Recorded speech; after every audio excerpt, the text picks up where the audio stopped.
السلام علیکم اسٹوڈینٹس، آج ہمارا عنوان ہے کرپس مشن اور کابینہ مشن پلان کا تقابلی جائزہ۔ آج ہم ان کا موازنہ کر کے دیکھیں گے، ان کا مقابلہ کروا کے دیکھیں گے کہ کرپس مشن اور کابینہ مشن پلان میں کیا فرق ہے۔ کرپس مشن 1942 میں سر اسٹیفرڈ کرپس کی قیادت میں آیا۔ کابینہ مشن پلان 1946 میں برطانوی وزیر اعظم لارڈ ایٹلی کے کہنے پر آیا۔ سب سے پہلے ہم دیکھیں گے کہ کرپس مشن صرف ایک رکن پر مشتمل تھا، یعنی کہ سر اسٹیفرڈ کرپس لے کر آئے یہ، جبکہ کابینہ مشن میں 3 ارکان شامل تھے۔ وزیر اعظم لارڈ ایٹلی نے بھیجا اور 3 ارکان سر اسٹیفرڈ کرپس، ای وی الیگزینڈر اور سر پیتھک لانس شامل تھے۔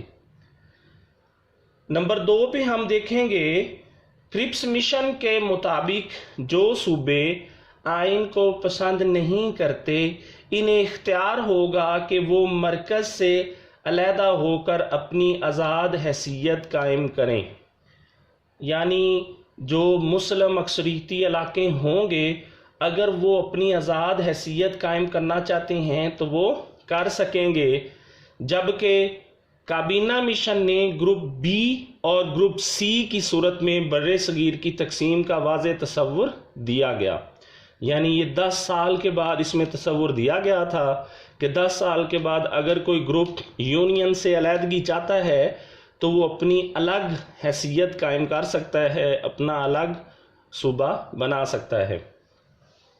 یعنی گروپ جو نمبر 2 پہ پوائنٹ ہے اس میں بھی مسلمانوں کی تقسیم کے بارے میں بتایا گیا، پاکستان کی تخلیق کے بارے میں، مسلمانوں کی علیحدگی کے بارے میں بتایا گیا اور کرپس مشن کے مطابق بھی بتایا گیا۔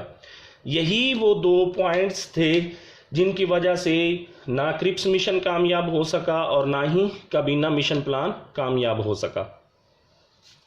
نمبر 3 پہ ہم دیکھیں گے کرپس مشن کی تجاویز کے مطابق بر صغیر تاج برطانیہ کے ماتحت ہوگا، یعنی اس کے اندر یہ بتایا گیا کہ بر صغیر مکمل تاج برطانیہ کے ماتحت ہوگا، یعنی پورا کنٹرول حکومت برطانیہ کا ہوگا، جبکہ کابینہ مشن پلان میں کابینہ مشن کی تجاویز میں کہا گیا کہ بر صغیر کو ایک یونین کی شکل دی جائے گی کہ پورے ہندوستان کو، پورے بر صغیر کو اکٹھا رکھا جائے گا۔